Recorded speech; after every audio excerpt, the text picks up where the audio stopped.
Good morning. You're listening to Animaltalk Radio. I'm back in the studio with Caryl, and we're talking about the book Maxdog, and particularly about how blogging, which is part 2 of the book, has helped Caryl to dig herself out of that hole of depression and anxiety and bring a message to the world through blogging.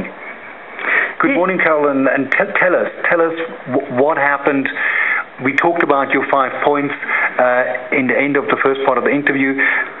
We're now going into the rehabilitation phase and the outward expansion of Max. Good morning, Hirsch, and thank you again for having me here, and good morning to your listeners. Yes, 2005, I was in the pit of depression. I was having counseling, medication, and I had suddenly discovered my love for writing, and somebody had introduced me to the world of blogging. What is blogging, for those people who don't know? Okay, a blog basically is a journal. It's an online journal where, and you can have all kinds of blogs, sports blogs, news blogs, fashion blogs, dog blogs, cat blogs, you name it. Whatever you feel like writing about, you can put it in a blog. Okay, so I had started blogging and with the vision of sharing, caring, and uplifting, because I felt that if I shaped a blog that was positive in its essence, that positivity would reflect back on me and get me out of this dark pit of despair. And that I resolved to myself that whatever I wrote, it would have a positive slant. So if you go to my blogs nowadays, I challenge you, any post, close on 600 posts between the various blogs, you will find it to be positive. So we need that. That's good. That's important. Okay. Positive news is always great. But after my first blog, I realized I had very little readership, little followership, very few followers, and I decided to reshape my blogging activities towards dog blogging. I hadn't heard anything about it, but Max was there, and he was looking at me with his big tongue hanging out of his mouth. Try me, Mom. So I decided to start this blog called The Adventures of Maxdog in South Africa, based on my dog and my dog's life, but creating the cyber entity Maxdog. Okay. And in the first few months, it was a little bit, remember I was still sociophobic. I didn't want to go out. It was my means of perhaps reconnecting with the world. But because I was from South Africa, I suddenly had a few American visitors come to my blog, and I soon discovered that there was a whole world of dogs with blogs out there. Thousands and thousands. It's very much part of dog culture, if you like, dog owner culture in the States, to have blogs. But Maxdog, The Adventures of Maxdog in South Africa, provided something new to them. And after some thought, I decided to shape them into a cyber tour guide of our country. There are many people around the world that sit behind their computers, and that's about all they see, their little room and their computer screen, and use the same way that I was trying to reach out to people. They were doing that too. And so I wanted to shape a blog that was interesting, positive, etc. And I'm very patriotic about my country. We have the most amazing animals, wildlife, etc. So I can only agree with you. Yeah. It's a beautiful country. Now tell me, you say it's a cyber journal. So Max looked at you, his tongue going blah blah blah, and saying, "Write about me." Okay. So typically, was it difficult to get started? How did you just recount his antics in the blogs? How did it all start? And what was the essence eventually of the journal? Was Max the soul of the journal? Initially, because I was on unfamiliar territory, it was hard to find my voice. What I discovered overseas with blogs overseas, that many of them use an anthropomorphic style. They write from the dog's voice perspective. They apply human emotions to the dog and then just shape the voice in their blog posts. Occasionally I did that with Max. Here was Max speaking, look into my eyes, I'm a South African, etc. But I also developed another entity, and that was Max Mom, who happened to be me. So they could then, my readers could see the relationship between Maxdog and Max Mom. Basically, I just told them about my life, shared my life with them openly, And honestly, when Max went to the vet for his checkups and the rest of his pack went, I shared that. I also created the dynamics between the other three animals in my household, namely Aunt Tam, who was Max's soulmate, another golden retriever, and then King Toffee, the terrier, who had taken a great dislike to Max in the early stages of the book. So my readers got to know these different characters. Okay. Does that make sense? So that's basically, how did that eventually pull you out of that hole that you were in? What was it? Did it give you routine on a daily basis that you felt you had to be present in cyberspace, and the fact that you interacted with people? Yes, that's a very important element. The routine was good because I resolved to write something positive every day. Okay. What was also good was the sudden new community of friendships that I was developing around the world. And we're talking about bloggers not only in the States but New Zealand, the East, France, UK, right across Europe.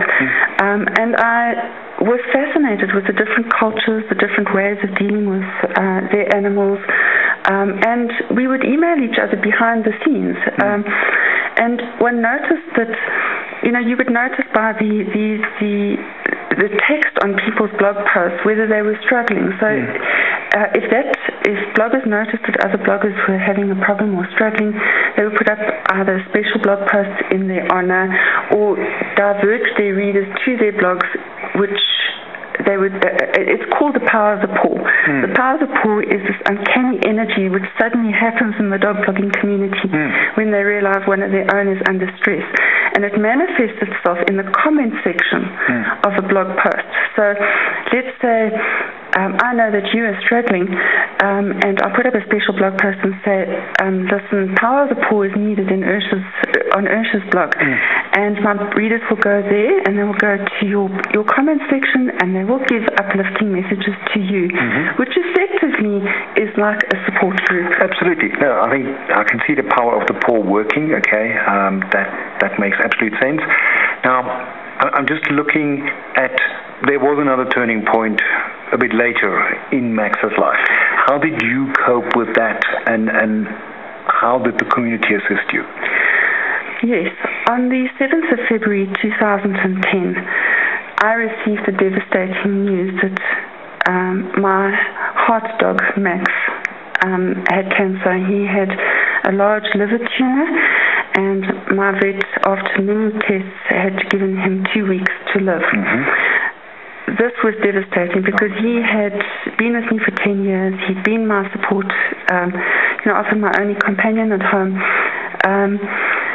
And I sat down and gave it some thought. Now, what happens in the blogging community when you receive this devastating news, and it happens to many of us, the cancer is a big word in the dog world, particularly golden retrievers, is that bloggers suddenly disappear. It's just too hard for them to talk about what is going to be unfolding on this last golden journey. At that point, I had about 200 followers worldwide, and one of them was a little autistic child in Ireland. He had his own service dog called Clive. He was an 11-year-old autistic boy, and for some unknown reason, he had taken a particular liking to Maxdog. I didn't have the heart to simply disappear, and I chatted to his mother behind the scenes via email and told her of my decision to share this journey. She said to me at the time that this was very important in the development of her child because it would enable him and them to start dealing with life and death issues with this autistic child. So I resolved to share this journey as it unfolded. What I didn't expect was this incredibly powerful response from the blogging community in a number of ways. We were featured on the BBC. The first thing that happened was 2 weeks after a week after, on the 14th of February 2010, I woke up on Valentine's Day that morning to find a whole display of black and red icons on the right-hand side of my blog which basically meant that a cyber collaborative effort was in progress. And these are the blogs that the icons of the blogs that I follow, but they were all uniform, called Max Tour Stories, and I thought, what on earth is this? So I clicked on the first blog post, and it happened to be a blogger in Italy who, there was Max with Max Air, and Max Air was a jumbo jet. She basically photoshopped Max into her blog post and was going to take Max on this world tour. And I then realized that this was happening, and that day a total of 42 bloggers, unbeknown to me, had decided to reciprocate the effort of the cyber tour guide and through the means of Photoshop take me and my family on a journey and a tour of their family, their environments, their culture, their animals. I'd never heard of this in cyberspace. It was absolutely phenomenal, and it is still accessible on the Adventures of Maxdog blog for my readers if anyone wants to go and see it. I think while we're on this, I just want to quickly mention to you listeners, you can go to www.theadventuresofmaxdog.blogspot.com. That is still up there, and you can follow it. You can go and have a look at it if you're interested. Where are we today with your blogging, and after you got over the loss of Max? Could I take one step back? Yeah. The 2-week prognosis which was given for Maxdog ended up to be 107 days of grace before we finally made the decision to let Max go. And during that time, some phenomenal stuff happened on the blog, which I share in my book, including the Masterpiece, which is a painting which was commissioned unbeknown to me, which is the front cover of my book. The cover of your book, yes. Yes. Absolutely beautiful. And my book is dedicated to my blogging friends around the world. They still are my cyber support group. I now have a new blog called Living Life to the Max, which is under that other domain name, which people can follow our current journey, because yes, I do have a sprinkling of Maxdog in my midst. Okay, so that would be on www.africanwhitechild.blogspot.com. So that's africanwhitechild.blogspot.com. That's correct. That's where your current blog is, and that's where people can go. And that is the new sprinkling of Max that is now lighting up your day and providing you with blogging info and blogging content. Yeah, he's a hooligan. which is usually what it's like. How old is he now? He'll be 2 on the 24th of July, which ironically is exactly 2 months, 64 days after Max's passing. And I don't know if you know what the incubation period is for a puppy. I would imagine it's that amount of days, which is absolutely brilliant. When people want to get your book, where can they find it? Can they find it in the sort of general bookstore where you would go and look for it? Yes. Yes. I am self-published, so obviously I would prefer if they contacted me directly via my email, which is Caryl Moll, CARYLMOLL @yahoo.com, and I will autograph the book especially for them. Alternatively, Maxdog is available through all the major bookstores. That is Exclusive, Estral, CNA bookstores. It is also available on Kalahari.com and hopefully soon to be available on Amazon.com. Well, we're looking forward to great success, and that Maxdog can bring a lot of encouragement and uplifting and hope to the people that read the book.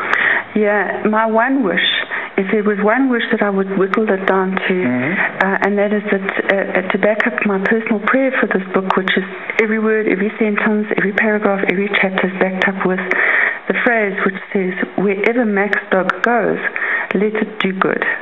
That's a good and brilliant point to end on. Caryl, I thank you so much for being in the studio with me. Listeners, please go and get the book, buy it, order it from Caryl or from Kalahari, or go where you have to go to get it, but read it, share it, and tell a friend about it. Thank you very much for coming to the studio and for writing the book. It's absolutely brilliant, and I can only encourage people to share their experiences they have with their pets as well in the blogging sphere or through writing a book or communicating it to friends. Thank you so much, and thank you very much to Animal Talk for your hospitality. I really do appreciate it. It's a pleasure, Caryl. Thank you.